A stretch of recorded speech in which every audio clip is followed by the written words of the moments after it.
Well, we're 3 weeks into the 2013 NFL season, and teams are starting to separate themselves in both directions. Got a great slate of games on tap for Week 4. We have the NFL's top 2 defenses facing off, the NFL's top 2 offenses facing off, plenty of other interesting games. Of course, we'll be breaking down all these games, be previewing all these games individually here on BETDAQ NFL, so we hope you check back over the course of the week. I would like to talk about a few now, though, quickly.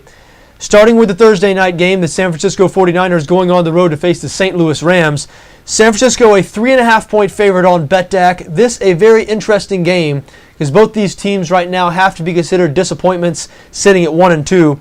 And it's hard to believe that we're saying the 49ers are a disappointment after watching their Week 1 victory over the Green Bay Packers. Colin Kaepernick throwing for over 400 yards in that game. Coming out of that game, many people were saying the Niners were the best team in the NFL, period. But 2 weeks and 2 blowout losses later, the first one maybe somewhat understandable on the road in Seattle. The same thing happened to the Niners the last time they played in Seattle in December. And the Seahawks, the best home team in the NFL, one of the best teams in the NFL, period. So I'm sure that was troubling to San Francisco fans, but it wasn't stunning. It was, again, understandable. The loss last week, a home loss to the Indianapolis Colts. The Colts a double-digit underdog in that game, winning the game 27-7. That was a real head-scratcher, not only to 49ers fans, I'm sure, but to all NFL observers. So what do you make of San Francisco now? They're clearly struggling on offense, no question about it. Colin Kaepernick has not played well the last couple of weeks after playing so well in Week 1 against Green Bay. And the Niners facing a team on Thursday night they really had a hard time with last year. St. Louis beat the 49ers once, and remember they played to a tie in San Francisco, and St. Louis really should have won that game also. The Rams sort of blew that game, allowing the 49ers to come back and tie it. So the Rams will clearly have a lot of confidence in this matchup, but they've had problems as well. St. Louis has been a disappointment this season as well. They're coming off a blowout loss at the hands of the Dallas Cowboys. St. Louis's strength last year was defense. Where is the defense right now? 26th in the league in total defense. Been very surprising that they've struggled as much as they have in the secondary. They have such a good tandem of cornerbacks, Cortland Finnegan and the young guy Janoris Jenkins, but they've had problems at the safety position. 2 new starters at safety heading into the season. One of the guys that was expected to get a lot of playing time, Darian Stewart, has been battling injury issues. So the Rams facing definite secondary problems. Colin Kaepernick facing problems getting the ball down the field ever since Week 1. Now, we sort of expected that with Kaepernick coming into this season because he did lose his favorite target, Michael Crabtree, to a hard luck preseason injury. But in Week 1, it certainly looked like Anquan Boldin was going to be able to fill Crabtree's shoes very nicely. That just hasn't worked out the last couple of weeks. Defenses have clamped down on Boldin. Remember, Boldin, not the athlete that Crabtree is at this point in his career for sure. And so, again, the Rams have the personnel at cornerback to play Boldin tight, no question about it. It'll be interesting to see if the 49ers offense can get anything going in this game. The St. Louis offense struggling again this season.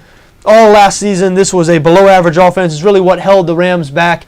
And what they lacked was playmakers around Sam Bradford.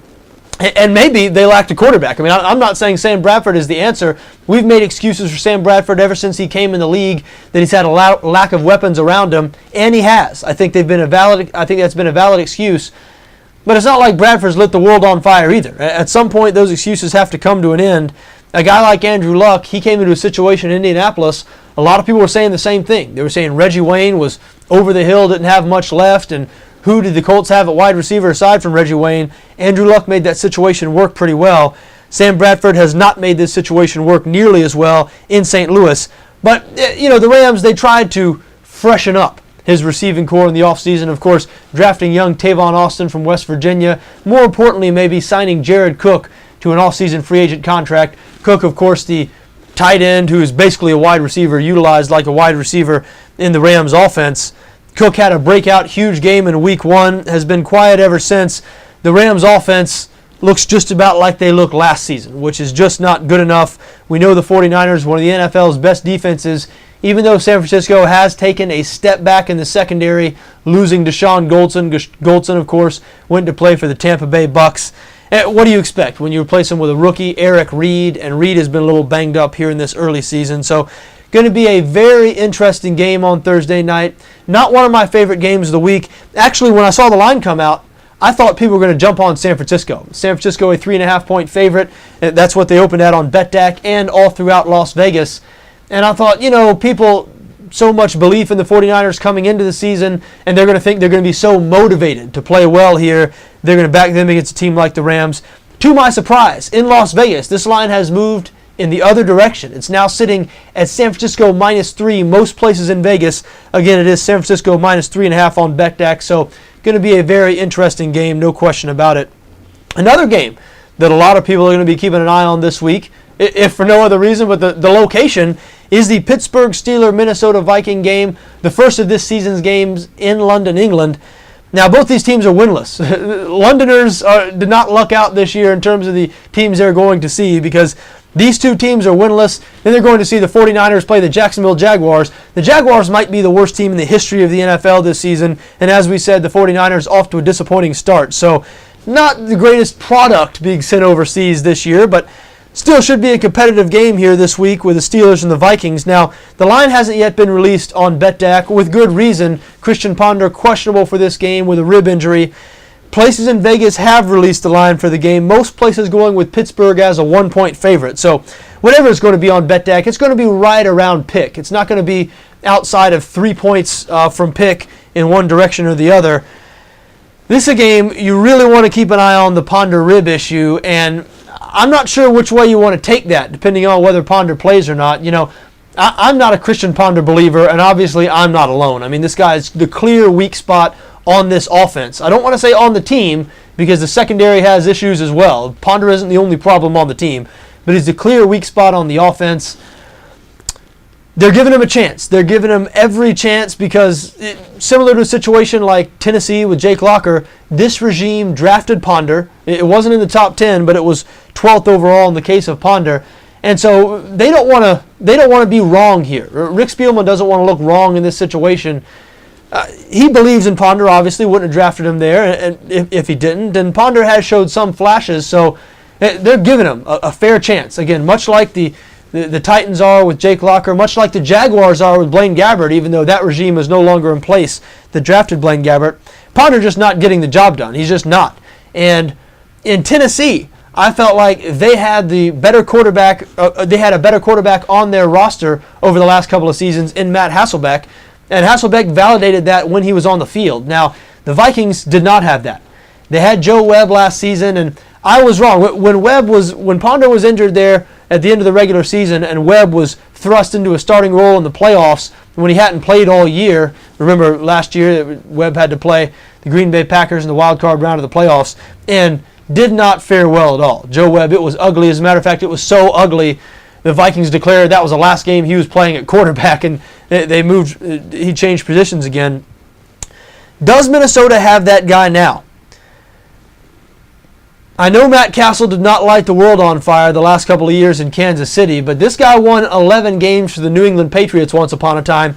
He's accomplished more in the NFL than Christian Ponder has. Would he be a better option at this point than Ponder? So what I'm saying is, if we find out over the next couple of days that Ponder is not going to play in this game, would that make you more or less likely to bet on the Minnesota Vikings? I think it would make me slightly more likely. I think the line, if anything, the line would not move in a Vikings direction if that happened. The line would probably stay about the same. I don't think a whole lot of people would be panicking that Ponder wasn't playing. There's not like people have a great deal of faith in Matt Castle either. And again, I'm not sure if Matt Castle came in more experienced, he's had more success. Not sure Matt Castle wouldn't be a better call in this situation for the Minnesota Vikings. Now, either way, will Minnesota have much success against the Pittsburgh Steelers defense? Probably not. But the Steelers having major problems of their own on offense, of course, that's not news if you've seen them play. The latest example was last Sunday night against the Chicago Bears. Steelers, they scored, they made it competitive, but Steelers were down 17-0 in that game. They're really digging themselves out of a hole the entire game. Their offense not good enough to do that this season. They still can't run the ball. Obviously, they've had injury issues on an offensive line that already struggle to protect Ben Roethlisberger. Roethlisberger's been stripped of a couple of his key weapons. Heath Miller is back now, but not 100% yet. We know Mike Wallace no longer on the team. Antonio Brown did break out last week, so we'll see if they can build on that this week against Minnesota. The Vikings do have problems defending the pass.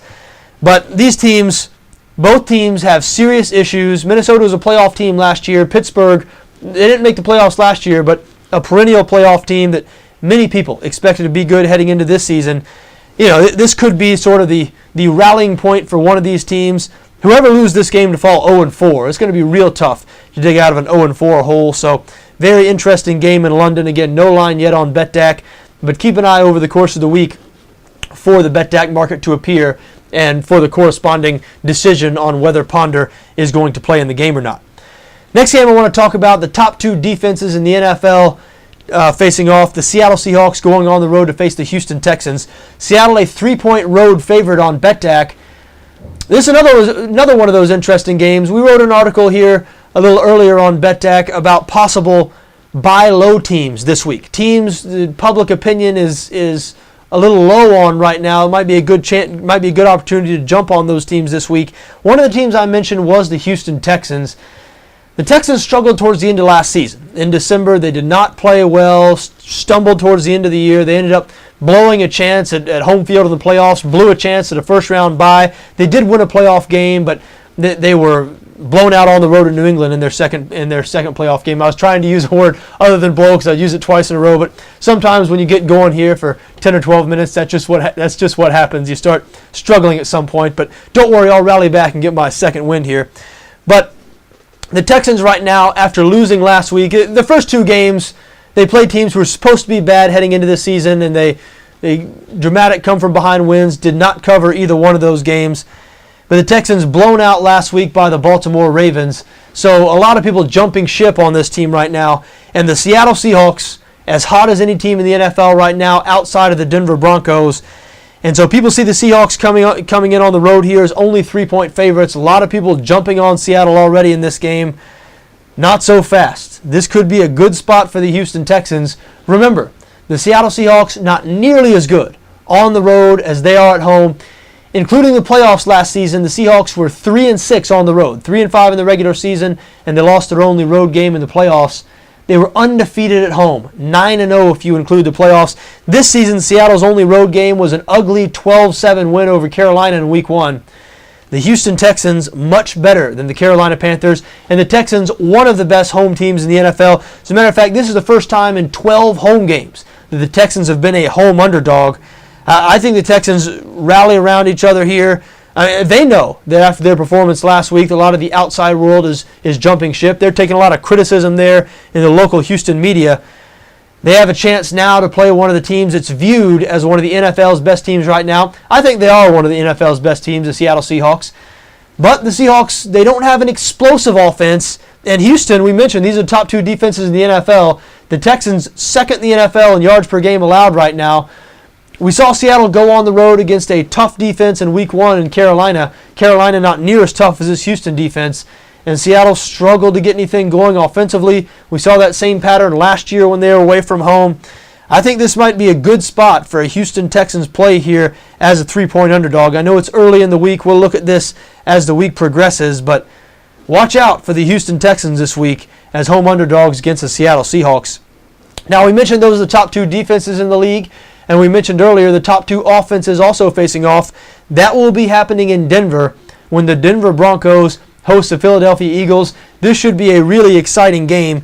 Denver, a 10-point favorite on BETDAQ. Now, the total market has not yet been released on BETDAQ.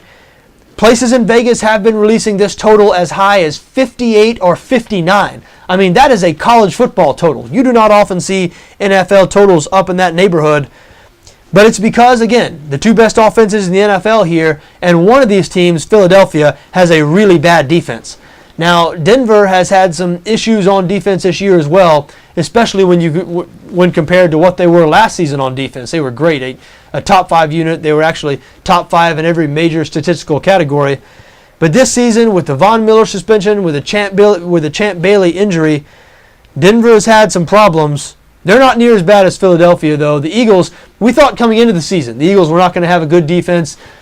They looked really good in that first half of their first game against the Washington Redskins. We've now learned maybe that was probably more about Washington being out of sync and rusty than it was about the Philadelphia Eagles having a really good defense, because the Eagles have struggled since then. They have not won since that Washington game, which is why they're double-digit dogs here.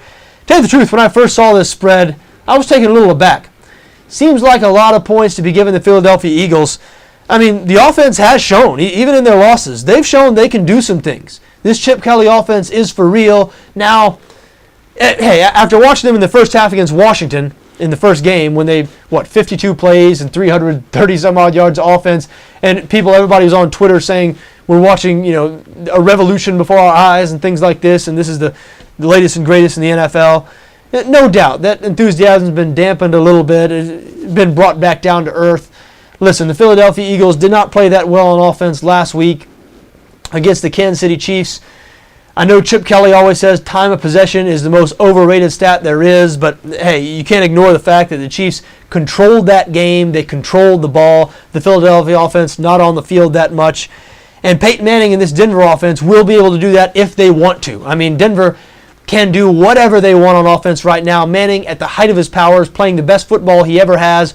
Hard to believe we're saying that at his advanced age when he's clearly lost something on his, he's clearly lost his fastball. Manning obviously does not have the arm strength he once did. That being said, he is playing better now than he ever has in his career.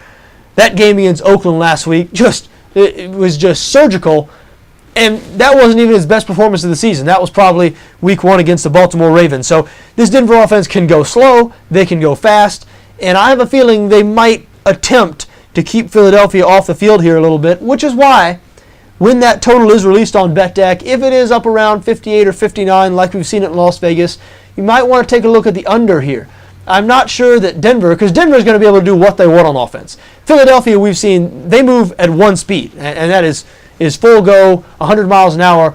We saw in the second half of their week 1 game against Washington, they might have trouble changing gears. When they get a big lead, there might not be another gear. They seem to have trouble there slowing down, getting first downs, and running out the clock. They almost allow the Redskins to come back. Denver doesn't have that trouble. This is a complete offense. They can move at whatever pace they want to. So don't be surprised they attempt to control the game, keep the Philadelphia offense off the field. So the under might be a good spot to look at here. And even though I first looked at this game and saw it was too many points, I don't know, probably going to chicken out on an Eagles bet here just because, again, the vision of Peyton Manning watching him last week against the Oakland Raiders, and then I know how Philadelphia struggles on defense. So put it this way, if you're going to be taking the points of that game, if you're going to be backing the Eagles, it's going to be a tough game to watch, man, because the Broncos are going to be moving the ball the entire game, and you're just going to be holding on the whole time, hoping the Eagles can score enough to maybe pull out a cover, maybe even a backdoor cover if Denver gets out to a big lead in the second half. So I might stay away from that one. I will definitely be watching, though. Going to be a fun game to watch. Last game I want to talk about here quickly. Again, we'll be going through all these games throughout the course of the week. But a very interesting game to me, and an interesting game really to everybody, it should be, is the Miami Dolphins going on the road to face the New Orleans Saints on Monday Night Football. Both these teams undefeated. The Saints a 6-point favorite on BETDAQ. And listen, Miami was good to me last week. They were one of my favorite games of the week, and they came through against the Atlanta Falcons. However, I watched that game and was actually unimpressed with the Miami Dolphins. I know a lot of people, they see the final score, they see that Miami won and covered against a quality team like Atlanta, and they say, man, maybe Miami is for real. Maybe this team, and I do think they're for real. I think they're a team that could challenge for the playoffs in the AFC. However, very underwhelmed by that defense last week, and it was the second time I'd seen Miami play this season. The first time I'd seen them play a passing attack like the Atlanta Falcons, an elite passing attack. And Atlanta, their offense was a little nicked up last week. Roddy White still not 100% with that high ankle sprain. Steven Jackson was not playing. However, Matt Ryan, an elite quarterback. Julio Jones was out there doing his thing. Tony Gonzalez as well. So, listen, it was the first time I had seen Miami face an offense like that. The Saints are like that plus some, especially in the Superdome. And so my first impression is this is not enough points. And again, it's not that I'm not high on Miami. I am high on Miami. I loved Miami coming into the game last week. As a matter of fact, coming into last Sunday, I was borderline willing to declare that I thought Miami had officially passed New England and could win the AFC East this year, because obviously the Patriots been struggling with their issues on offense, injury issues. And Miami has a better defense than New England, or so I thought. Now, we're reevaluating that now after seeing the New England defense play well again last week and after seeing the Miami defense. I mean, they really didn't slow down Atlanta at all in that game. Atlanta going up and down the field, forced a couple of key turnovers, one huge turnover on special teams late in the second half. Atlanta up and down the field in that game. I really believe New Orleans is going to be able to do the same thing on Monday night. And what about the Saints defense? Fourth in the NFL right now in total defense. Now, everybody's saying, when's it going to end? You know, are they for real? And when you say, are they for real, do I believe they're a top 5 defense? No, I don't think so. I think they're going to come back to earth from that a little bit. However, they were the worst defense, not only in the NFL last season, they allowed more yards than any team in the history of the NFL. They were historically bad. And I do believe, watching them through 3 weeks, that they're a middle-of-the-pack defense anyway. I mean, this has got to be one of the top 14, 16 defenses in the league. I mean, again, it's not like the Saints have faced nothing but terrible offenses. They faced the Atlanta Falcons, those Falcons that we were talking about going up and down the field on Miami. The Saints faced them in week 1, held them below 20 points. So, got to be impressed with the Saints defense. I do think Miami is going to have some success on offense in this game and score some points. You got to be really impressed with Ryan Tannehill's growth. This guy is fast catching the Andrew Luck, Russell Wilson, RG3s of the world. Last season, people viewed those 3 rookie quarterbacks sort of on a pedestal above the other rookies, guys like Tannehill and Brandon Whedon. Not sure they should be viewing him that way anymore. Tannehill playing every bit as well as those guys this season. So, going to be a very interesting game. But again, my first impression is that may not be enough points. The Saints, so good at home, think they're going to have a lot of success against this Miami defense. The over, 47.5 the total on BETDAQ. The over might be an interesting play to look at in that game. But again, we'll be taking a detailed look at that game throughout the course of the week, as we will all these games. Thanks for listening. Thanks for sitting through this 22 minutes with me. I enjoyed it. We do hope you check back the site throughout the week. We'll be putting up more stuff, betting-related content. Anything you can think of that you'd like to see on the site that we don't do, hey, let me know. John at BETDAQNFL.com, JOHN at BETDAQNFL.com, or you can get me on Twitter at BETDAQNFL, BETDAQ NFL. We follow back. Until next time, for BETDAQ NFL, I'm John Arnette.